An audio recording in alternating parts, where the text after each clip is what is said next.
अस्सलामु अलैकुम वरहमतुल्लाहि वबरकातुहू। अब तक तुम पर वो कितना ही हावी क्यों ना हुआ होगा, अपनी ताकत का जोर तुम पर कितना ही क्यों ना लगाता होगा, तुम्हारे लिए वो शख्स दीवाना हो जाएगा, मुसख्खर होकर तुम्हारी तारीफों की माला जपता नहीं थकेगा।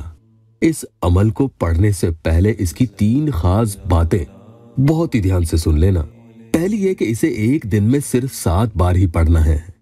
ये छोटे से कलमात उस शख्स के दिलो दिमाग की रगें हिला देगा, जैसे बिजली का झटका लगता है। तो 7 बार से ज्यादा इसे नहीं पढ़ेंगे। दूसरी ये कि पहले दिन जब पढ़ें तो इसकी कुछ तैयारियां हैं, वो करके ही पढ़ें। ये तैयारियां मैं आपको आगे बताऊंगा। तीसरी ये कि अगर आप नापाक हैं, यानी आपका जिस्म और आपकी नियत दोनों नापाक है, तो फिर इसे मत पढ़ना। नहीं समझे तो सुन लीजिए। जिस्म की नापाकी तो आप समझ ही गए होंगे। नियत की नापाकी का मतलब, अगर नियत में खोट है और हराम काम करना चाहते हैं इसलिए ये अमल पढ़ रहे हैं, तो ये गलती भूल कर भी मत करना।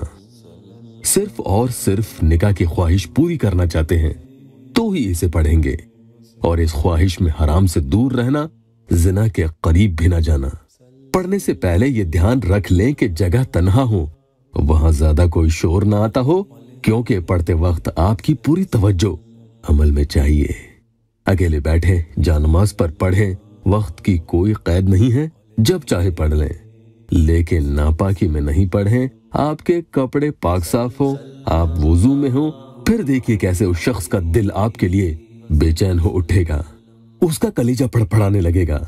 इन कुरानी आयत की ऐसी तासीर है कि इधर तो आप इन्हें पढ़ोगे, उधर वो आपके काबू में होने लगेगा।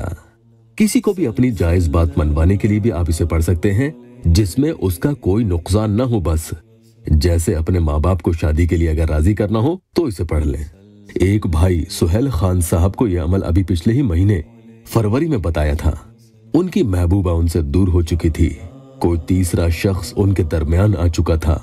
सुहेल भाई लिखते हैं कि इमरान भाई, मैंने ये अमल एक ही दिन सिर्फ 7 ही बार पढ़ा था, लेकिन कुछ भी नहीं हुआ।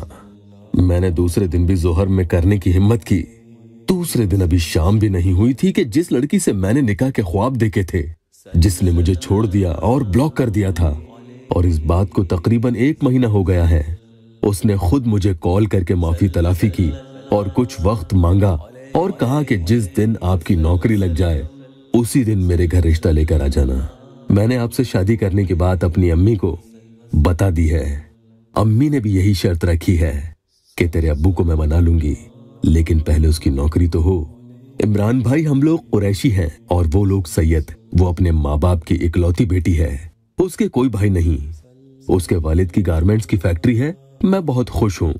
अब नौकरी की तलाश में हूँ, इसके लिए भी कोई वजीफा जरूर बताएं। 1-2 जगह बात हुई है, लेकिन कोई जवाब नहीं आया। इंशाल्लाह जल्द ही नौकरी का बंदोबस्त हो जाए तो फिर मैं रिश्ता भिजवा दूंगा। मेरे घर वाले भी राजी हो चुके हैं। समझ नहीं आ रहा सब लोग खुद ब खुद कैसे मान गए। अल्लाह का बड़ा एहसान है। मेरे प्यारों, चलिए अब वो अमल भी देख लेते हैं। कमेंट के जरिए इसकी इजाजत मांग लीजिएगा। आखिर तक पूरा वीडियो देखिएगा और गुजारिश है कि सब्सक्राइब जरूर कर लीजिएगा। या हाफिजो या हफीजो या नासिरो या नसीरो, इय्याका नअबुदु व इय्याका नस्तईन। इन्हें पढ़ने से पहले जिसे मुसख्खर करना चाहते हैं उनका तसव्वुर कर लें। जब उनकी शक्ल अच्छे से आपको नजर आ जाए तो सिर्फ और सिर्फ 7 बार ये कलमात आपको पढ़ लेने हैं। इनके अव्वल आखिर में 11-11 मर्तबा कोई भी दुरूद शरीफ जरूर पढ़ लीजिएगा और फिर तसव्वुर करते हुए उनकी शक्ल पर एक बार दम कर दें। अगर आप उनके सामने जाकर दम करना चाहते हैं तो भी कर सकते हैं। अब आगे ध्यान से सुन लीजिएगा कि इसे एक दिन में 7 ही बार पढ़ना है, और अगर आप 7 से ज्यादा बार पढ़ना चाहते हैं, यानी 8, 9 या 10 मर्तबा, जी नहीं, तो फिर आप इसे फिर से उतनी ही बार दुरूद शरीफ पढ़कर 7 ही बार पढ़ेंगे। यानी जितनी बार पढ़ेंगे 7-7 बार ही करके पढ़ना है। दूसरे दिन भी पढ़ना चाहते हैं तो भी यही उसूल है।